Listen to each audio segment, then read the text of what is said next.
Hey, it's Chris again. Hey, this is Ollie again. Hey, Ollie. Hey, Chris. Where you are right now in the game represents by far the biggest change to sort of environmental ambience that we did in the whole game in terms of visuals and audio and everything else. It was just a totally different um, outdoor kind of vibe. Yeah, it was really important that the end of the game felt very sort of climactic and exciting. And for the style of this, we actually looked at first-person views of like real forest fighting that had been recorded in Australia, and it was so intense. And the thought of like trying to Yeah. hit that, like the benchmark had been set, right? So we had to try and get something that captured that feeling. And I think we were all surprised by how close it got in the end. Yeah, for sure. It was I was really impressed. Yeah, it was amazing how close we got to the original vision, given without special casing any tools. Like the tools that we had enabled us to get this effect like very quickly, and it was something I'd been putting off for a long time because I was really scared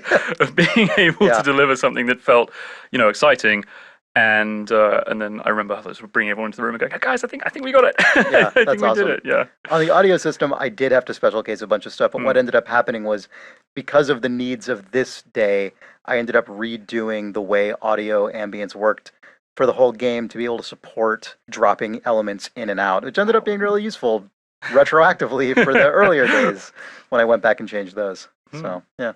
Great. We're coming up on the end here, Jake. It's true, we are. You are about to hear or have currently heard the voice of Ned Goodwin, which we didn't know we were going to put into the game for a long, long time until we played it. Because originally it was like a note he left you. We went back and forth early on, too. There was a moment, I think, where we said maybe one of the last conversations you'll have is with Ned Goodwin himself, who's off in the woods. Maybe you'll pick up the radio in his tower. Talked ourselves off that pretty quick, and then, yeah, maybe he leaves you a note, sort of a confessional note. But then we also sort of bounced off the note because you would find it and it just didn't have the oomph and it didn't have the sort of cinematic nature of a conversation. And then we went, okay, well, is the response to that to like put Ned Goodwin in the scene? You're going to meet the guy? Like thought about that for a minute. And then we said, well, you're going to talk to him and like, what are you going to say to him? And then we actually found the middle ground, which was a recorded note, which is like, was really great. It was like the thing that it never occurred to us because we had written notes and conversations. The idea of just essentially having an audio log did not like jump out at us for a few weeks. And then it was like, oh wait, you have a tape player. He's left you recordings of yourself before. It seemed Yeah, like it it had a track. all connected, and I'm really happy with where we landed with it. And also, Mac Brandt is the voice of Ned Goodwin. We had so many auditions, and this happens all the time. You get a lot of very similar auditions, people trying to play someone a certain way.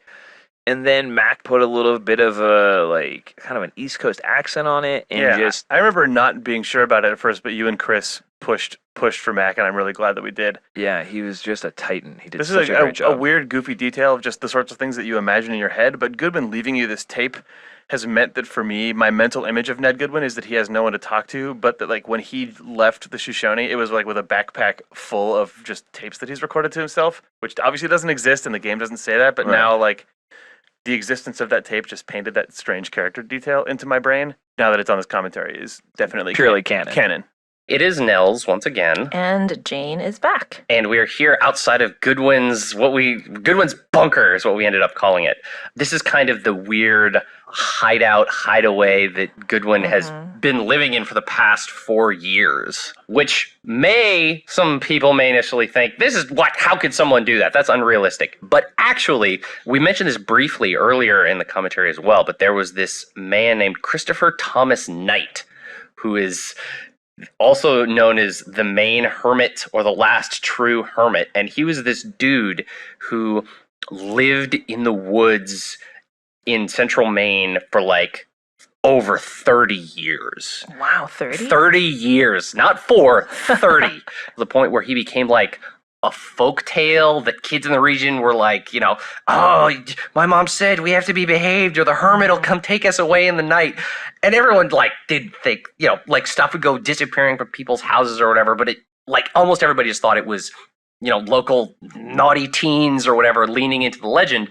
But there was actually this dude out in the middle of nowhere. And he had this insanely robustly stocked bunker. There's this great GQ piece all about it that had like diagrams of how he set up his bunker and where his different supplies were, and that was like a major inspiration for this area. Part of why he could survive for so long was that he would keep raiding nearby homes and campsites, to get his supplies, and then he would hide all his trash basically in these like trash holes, I guess. So when we were designing this space, I was told, just like look at this article and diagram for some inspiration, and just make sure to have like piles of trash around. But the funny thing is, actually, it was kind of hard as a environment artist to just make a pile of trash. Okay, if I have to make a pile of trash, I now have to do the mental homework of thinking, well, what exactly could he have taken from where? Exactly. Because like even though it's just a pile of trash, but like what is actually in the trash and what I'm going to model kind of does need to make sense and needs to tell a story of like, you can't just have, random like TV sets, for example. Yeah, or like a big old car tire or something. Like that, he wouldn't have stolen something like that. And then the actual shape of the bunker itself, that was more based on these old Native American structures that are actually in Point Reyes, California. Oh. Jake, I think, had seen them or maybe been up there or something. But there were this tribe of Miwok Native Americans who built like these underground bunker smokehouse type things. The winters in Maine may be a bit cold, but obviously they don't compare in the least to the high altitude Wyoming national forests. So, in all honesty, Goodwin probably should have froze to death like winter one. Ended up way more like Christopher McCandless than the main hermit, but poetic license. Yeah. And the cool thing, I guess, about this space too is if you go all the way to the end where there is a big window, if you look out there, you can see Henry's tower and also Delilah's tower. That's actually where both of those towers are. We didn't cheat it at all. So Jake did a really good job picking that spot for this bunker. Yeah, it's one of my favorite moments where you get out to that opening and you realize that like not only has he been listening in, but he's literally been able to kind of watch you two the whole time. Yeah. You can kind of imagine in your head, like as Goodwin was listening on his conversation, he was like looking back and forth between the two towers as Henry and Delilah were talking. Yeah. It's a very wonderful voyeuristic moment. Yeah. What a creepy dude. Hi, Chris. Hey, Sean. So we are here in Ned Goodwin's survival bunker. Mm-hmm. Something you'll notice, dear player, is all of his like journalistic writings and logs are all over the walls, and you may or may not have read them. And you may or may not have read them because Firewatch isn't really a game that makes you passively digest written materials, like a game like Gone Home, or a game that tells all of its story through logs and journals you find around the world.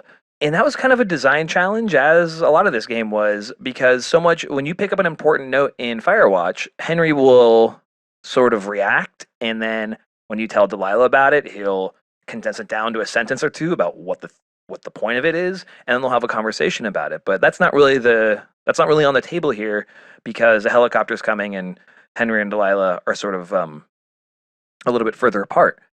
We kind of walked ourselves into a challenge of being able to check all the boxes about like who exactly was Ned and what exactly did he have his hand in, and then presenting you a scene that is completely passive to digest, which was difficult, I think. Yeah, and part of the reason we have to do that is because in games that really lean on you reading a bunch of text throughout the world, generally speaking, those protagonists are either silent or they have prescribed responses to things.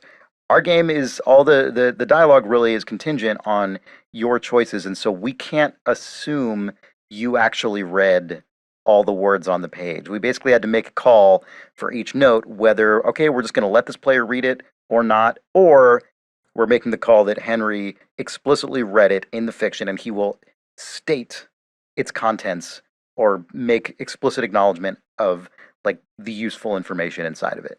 And we just had to, and it just didn't, as you say, just in Goodwins Bunker, it didn't seem to make sense to require all of that. So we basically said, okay, regardless of what Henry does, we have to allow for the player to absorb all this stuff. And like, we will put all the information in the story there. Like, it's all there if you want to read it. You don't technically have to. Hey, Chris here. And Nels, hello. Hey, Nels. Hey, buddy. So you probably just went to Goodwins Bunker and got the message from him and learned about what happened and uncovered a huge part of the story.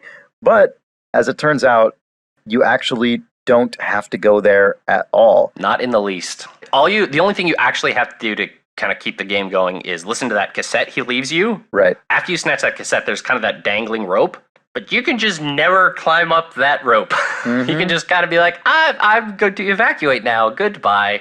The only reason that's the case is because we literally could not think of any good, reasonable, convincing excuse to force you to go up there. Yeah. One of the big challenges in this game, from a design standpoint, was that it's one big connected world, and there are a lot of times where we just can't really force you to go somewhere and do a thing. Or if we did, it would just be absolutely terrible. Like, we could technically allow you to walk all the way over to Delilah's evacuation tram. You get there and she says, "Oh, we're not ready to go yet." And then you would have to like walk all the way back to where you were, then climb around Goodwin's Bunker, and then magically she says, "Oh, it is actually time to go now." And that would be awful. And so, because we eventually determined, all right, we have to allow for the player not going through there, that meant Nels and I had to then tackle the other hilarious and difficult problem of making sure that the game and the story didn't break for those players who do never find Goodwin's Bunker. Yeah. And that was a very complicated and frustrating task, I would say. Well, technically, you can grab the cassette, listen to it, and then not even tell Delilah about it. Yeah, there are a lot of different states you can be, conversation states you can be in between getting that tape and getting to Delilahs Tower.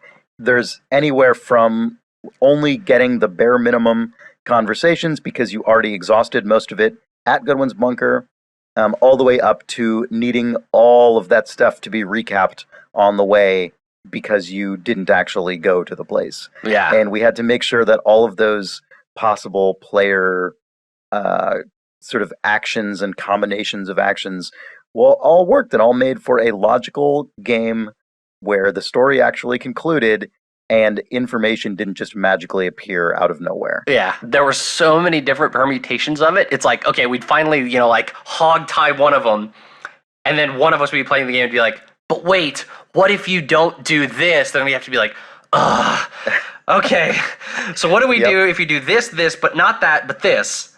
Okay, we have that one covered. And then you go this direction rather than that direction. Right, because that's the other thing is like walking to Delilah's, there are so many different paths you could technically take.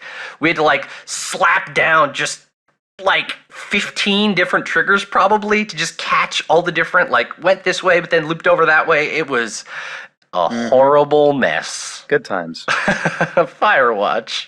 So Rich, as you know, we struggled so hard to find the voice of Henry. And I was here all along. We're just right there in the valley waiting for us. And you were discovered, basically not discovered, but contacted via Twitter.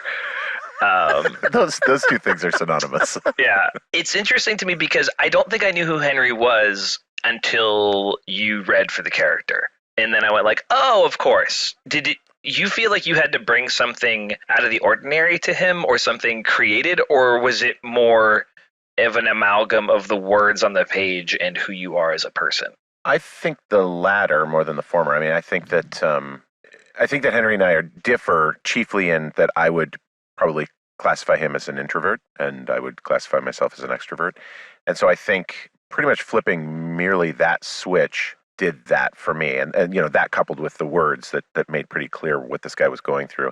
And I think, too, it probably did not hurt that I was recording this thing, in a tiny little upright coffin, basically, where every wall is bumping my body in some way. So there was a feeling of, even though this game takes place out in the woods, there was certainly a feeling of isolation that probably didn't hurt as we were recording. I'm going to bounce that back to you and say that I think that the writing was pretty clear on who Henry was, and I just tried to sound like that guy, I guess. This was your first voice acting gig, really, right?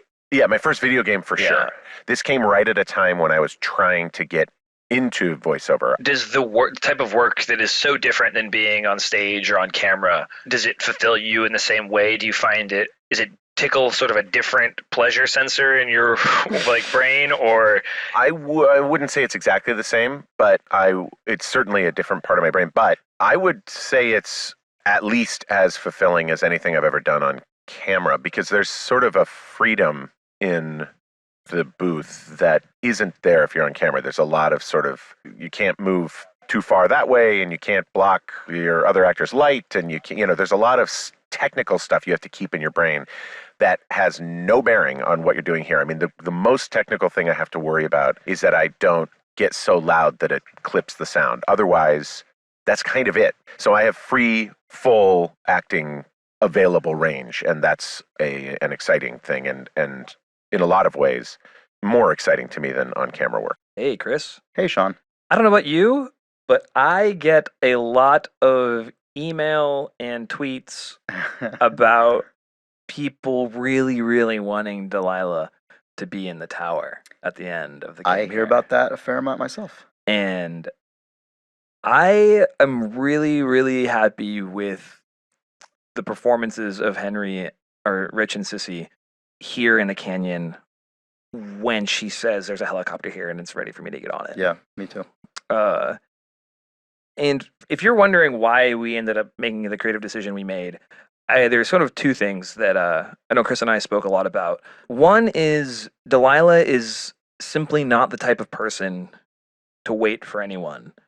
And Chris did a really good job with me just sort of painting a portrait of her emotional state and what it would feel like to be waiting for this guy to show up after a really, really tragic thing has happened, and then just sit in this tower and wait for a helicopter, thinking about this dead kid and how messed up their entire summer had been. Yeah, and the you dread. You wrote that almost directly. Yeah, into the and that's game. what I did. You basically painted that portrait for me, and I went, oh well, she's just gonna say that. Yeah, I don't want to sit here in the shadow of a dead boy. Mm-hmm. And I went yep, all right, thank you for giving me that. And then alternatively, Henry's wanted nothing more than to be made to feel better over the past 5-10 years of his life. Definitely the past 5, definitely the past 1.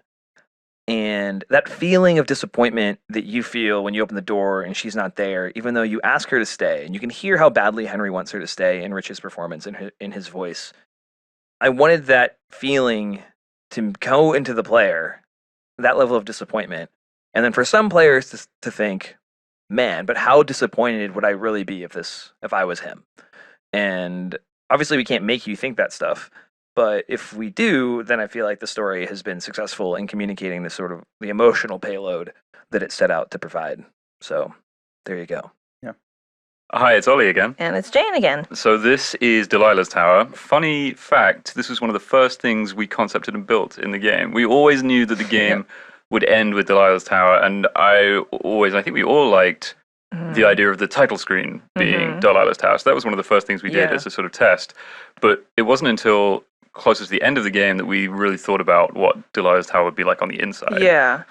And by that point, we kind of, we were very well acquainted with all sorts of towers. And so I don't even think we had a big concept about it. We just kind of went in and went through all our references, and we just decided, we should have this kind of ceiling and different cabinets. Yeah, it should feel familiar, but sort of different enough that it feels like a Delilah's place. And we thought about all the things that the player learns about Delilah across the that course was of the game, really fun. and try and communicate that through things, but also maybe some things that you don't know about Delilah that are interesting to find out. I remember when I was just making props for her space that I would ask Sean, hey, if she were just eating a snack, what would it be?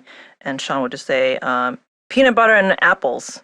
And I would just ask Sean, what kind of slippers would she have? And, we would just have to think about, through the props, tell sort of a little bit of, character of who Delilah is, like what kind of shoes she wear would just be the fun kind of things to think about. Interesting fact also that the behind the mask of the firefighter who collects Henry at the end is actually Henry's own face because it's the only face that we had modeled in the game. I really like the idea that potentially someone would have noticed and thought it was this insane twist. Third ending. Yeah, third ending. Henry sees himself and John Malkovich realizes moment. that it was all a dream. Henry died in the cave-in on the way into the. He on the way into the rescues park. himself. Yeah, exactly. It's so good. Hey, Chris, Hey, Sean. it's the last scene of the game. Yeah, this took some getting. This was very difficult. Yeah. Something you would say in story meetings all the time, which was, I was really afraid of writing the scene, and I was really afraid of the end of the game, which I had never experienced in my career. Yeah, we went up to the wire. You would say to me, "Oh, you're gonna feel it out when you write it," and you would say that. You're sort of like, and you'll figure that out on the page when you're working. When we were trying to really talk about the beats of this last scene, and I would go like, "Okay." And some direction that you gave me that was really valuable was just the muted nature of this scene, because everything that has been said has already been said, Yeah. and there's sort of nothing left to do.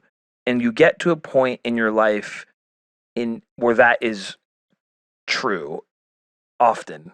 But movies and games never really explore what that space feels like. Yeah. Because it's really hard to choose to do that, to write the like not exciting thing, Mhm. which I think is why the helicopter shows up, to be perfectly honest. Yep. We needed something to counterbalance this feeling of like, well, the story is just over. Yeah. They're not going to get to see each other because that's just the way it goes. So how do we make this feel big and final? We better pay for a big helicopter and a guy's hand you grab and everything. And then to tie it all together, we decided very, very down to the wire that you were going to write music over the top of the whole thing. Mm-hmm. And I think it totally works. Yeah. But what was that experience like for you? Oh, it was very stressful because writing that music was literally in the last couple days before content lock. But I think much like the writing of the scene, it just I think I had just sort of absorbed so much of everything that had led up to that point that it actually ended up being an easier process than I thought it was going to be. As for the ending as a whole, I mean, we talked through how this game was going to end so many times, and on a literal plot level, it actually changed a fair amount in terms of how the mystery gets resolved. All the sort of background information that's feeding into Henry and Delilah's last conversation. And I remember something that was really important to me was like, as much as possible, I would like the ambiguity and the sort of meaning of the ending and of all the events that have transpired to be in like, not in the literal what happened, but in the why did any of it happen? Like just in the sense of why does anything happen? Like I remember that was something that I thought was really potentially powerful about the way this game concluded. I think you got. I don't know if that means anything to anyone else, but I think that you got that in the writing, and it was very. I was very happy with how it ended up, Good. even though it was a Well, very thanks so much for contentious- like you through the entire process, 2-year process of trying to write this game, were just like a constant like checkpoint for me. Because when you're writing, it's a very lonely process. It's very, very lonely, and to drift off of the tone of the thing you're working on with the other people is very seductive. Hey guys, we're doing this totally new, different thing. This scene happens a totally different way now because I had a brilliant idea last night. Yeah, that happened a bunch of times. Yeah, that like that is a very easy thing to do, but I always felt like you were able to ground me back to where we were headed in a way that I found to be very comforting. And I thank you very much. I appreciate it. Glad to help. Thanks. It worked out. I'm really happy with what we did with the ending. For something that so many people like have very mixed feelings about, I almost am like even more pleased we did it the way we did it. Same. Exact same. Yeah. Hi, it's James again. Hey, it's Jake. So now we're going to talk about the secret alternate ending to Firewatch, which, if for anyone who isn't aware of this, if you dilly-dally after the final conversation with Delilah, then the helicopter will just leave without you, and that is fully supported with its own animation content and so on and so forth. If I remember correctly, it was essentially a request from you to me, Jake. Is that how you remember it? I think that Sean and Chris and I all wanted it to happen. Once we realized the helicopter pilot was there, given that all of Firewatch is sort of, or not all of it, but quite a lot of Firewatch is predicated on the idea that if you don't do anything, that inaction is action. Like if you let a conversation time out, it just times out. It seems ridiculous that a helicopter pilot would wait for a crazy person for this long. So it seemed like a fun and accurate Easter egg to let him just totally abandon you. I don't know. My favorite ending of Firewatch is the one where the helicopter pilot flies away and the player raises their camera at the last second and snaps a picture of the helicopter leaving them behind, because the story in that credit sequence is just totally weird. The Henry that gets left behind, like, is he burned alive? Does he go off and run into the woods and become Ned Goodwin of his own? I don't know. Tons of weird, quite complex stuff goes in at the very end when you understand the systems, because like building that in terms of the scripting logic was pretty complicated.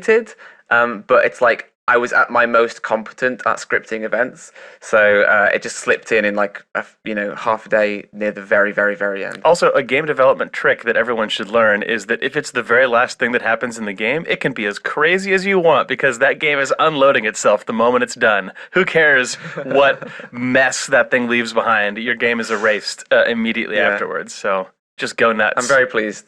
I'm very pleased we did that. Yeah, same. That's the end of the Firewatch audio tour. Thank you very much for playing along and listening to all this stuff. Yeah. Thank you. Bye. But what is Firewatch? That was it. We did it. That was the whole thing just now.